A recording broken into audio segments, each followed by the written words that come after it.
Birçoğumuz Uçan Hollandalı'yı Karayip Korsanları filminden hatırlıyoruz. Ancak bu efsane Hollywood'un hayal gücünden çıkan bir senaryo değil. Denizlerde yaşanmış gerçek bir hikayenin ta kendisi 18. ve 19. yüzyılda denizciler arasında dilden dile dolaşan bu efsane, denizlerin gücüne meydan okuyan bir kaptanın trajik sonunu anlatır. O kadar etkileyici bir hikayedir ki yıllar içinde sayısız kitaba ilham vermiş, operalara konu olmuş ve beyaz perdeye defalarca aktarılmıştır. Peki nedir bu Uçan Hollandalı? İlginçtir ki çoğumuzun sandığı gibi bir geminin adı değil. Bu, lanetli kaptanın kendisine verilen ünlü bir lakaptır. Hikayemizin kahramanı Van der Decken, Hollandalı bir denizcidir. Sömürgecilik döneminde Avrupa ile uzak diyarlar arasında ticaret seferleri düzenleyen tecrübeli bir kaptan olarak bilinir. Kader ağlarını örmeye Van der Decken'in gemisi Ümitburnu'na yaklaştığında başlar. Afrika kıtasının en güney ucu olan bu nokta denizcilerin korkulu rüyasıdır. Kaptan ve mürettebatı tam da burada korkunç bir fırtınanın ortasında bulurlar kendilerini. Tayfalar canlarını kurtarmak için var güçleriyle çalışsa da gemi kontrolden çıkar ve fırtınanın dehşetli gücüne teslim olmak üzeredir. Van der Decken son bir umutla Ümitburnu'nu aşıp güvenli bir koya ulaşmaya çalışır. Ancak başaramaz. İşte tam bu ölüm kalım anında öfkeyle gökyüzüne bakarak haykırır. Kıyamete kadar yelken açmak zorunda kalsam da bu Ümitburnu'nu geçeceğim. Denizlerin hükümranlığına meydan okuyan bu sözler fırtınanın uğultusunda kaybolur. Ve sonra gemi azgın dalgaların arasında gözden kaybolur. Efsanenin bir başka anlatımında olaylar daha da karanlık bir hal alır. Bu versiyonda fırtına yaklaşırken mürettebat kaptanı güvenli bir koya sığınmaya ikna etmeye çalışır. Ancak o gün Van der Decken'in aklı başında değildir. Şarabın etkisiyle öfkeli ve kontrolsüzdür.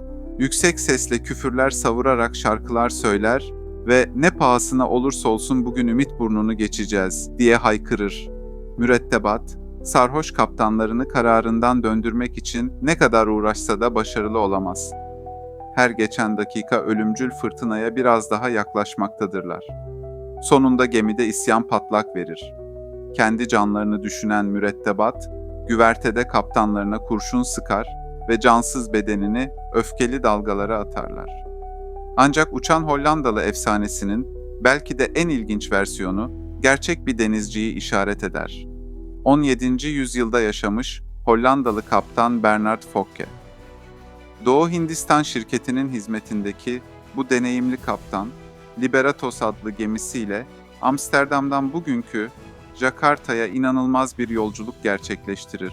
Dönemin diğer gemileri bu zorlu rotayı ancak bir yılda tamamlayabilirken, Fokke bu mesafeyi sadece 3-4 ayda kat eder. Bu olağanüstü hız, denizciler arasında şüphe ve korkuya yol açar. Kimilerine göre böyle bir sürat, ancak şeytanla anlaşma yapılarak mümkün olabilirdi. Böylece Bernard Fokke, Uçan Hollandalı lakabı takılır. Hikayenin en çarpıcı kısmı, Kaptan Fokke'un son yolculuğudur. Avrupa'dan başlayan bu seferinde, Ümitburnu'nu geçtikten sonra kendisinden bir daha haber alınamaz. Peki, Uçan Hollandalı'nın gerçek hikayesi nedir? Deniz tarihinin uzmanları, bu efsanenin gerçek bir olaya dayandığı konusunda hemfikirdir. Kaptanın gerçek kimliği bir sır perdesidir. Kimi kaynaklarda Van der Decken, kimilerinde Van Straren, bazılarında ise Van Diemen olarak geçer. Fakat tarihçiler tek bir noktada birleşir. 1641 yılının başlarında Hollandalı bir kaptan ve gemisi Ümitburnu'nun azgın sularında kaybolmuştur. Uçan Hollandalı'nın görüldüğüne dair söylentiler yüzyıllar boyunca devam etmiştir. En şaşırtıcı kayıtlardan biri İkinci Dünya Savaşı sırasında gelir. 1941 yılında Alman denizaltılarının mürettebatı bu gizemli gemiyle karşılaştıklarını rapor ederler. Ancak belki de en dikkat çekici tanıklık İngiliz kraliyet ailesinden gelir. 1881 yılında henüz Galler Prensi olan sonradan Kral 5. George olacak kişi, kraliyet donanmasında görev yaparken Ümitburnu açıklarında bu gemiyle karşılaştığını ifade eder. İşin ürkütücü yanı, gemiyi ilk fark eden gözcünün aynı sefer sırasında hayatını kaybetmesidir. Bu olay, lanetli gemiyi görenlerin ölüme mahkum olduğu söylentisini daha da güçlendirir. Uçan Hollandalı efsanesi, zamanla popüler kültürde farklı şekillerde karşımıza çıkar. Ünlü yazar Daniel Defoe, eserinde bu lanetli kaptanı Davy Jones adıyla canavar bir karakter olarak betimler. Bu yorumlama, yıllar sonra Karayip Korsanları filminde ahtapot suratlı korkunç bir kaptan olarak hayat bulur. Filmde Davy Jones, dev deniz canavarı Kraken'e hükmeden dehşet verici bir karakterdir. Ancak efsanenin belki de en etkileyici yorumu, ünlü besteci Wagner'in Der Fliegende Hollander operasında karşımıza çıkar. Wagner'in versiyonunda Kaptan Van der Decken'in hikayesi romantik bir dokunuşla yeniden anlatılır. Fırtınalı Ümit Burnu'nda şeytanla anlaşma yapan kaptan, sonsuza dek denizlerde dolaşmaya mahkum edilir. Ancak şeytan ona küçük bir umut ışığı bırakır. Sadece gerçek ve saf bir kadının sevgisi onu bu lanetten kurtarabilecektir. Bu yüzden Van der Decken, her 7 yılda bir karaya çıkıp kendisini kurtaracak sadık bir kadın arayabilir.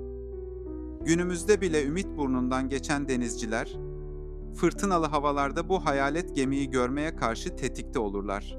Çünkü inanışa göre, uçan Hollandalıyı görmek uğursuzluk, kaza ve kötü şans getirir. Belki de bu yüzden, yüzyıllar geçmesine rağmen bu efsane hala denizcilerin en çok konuştuğu hikayeler arasındadır.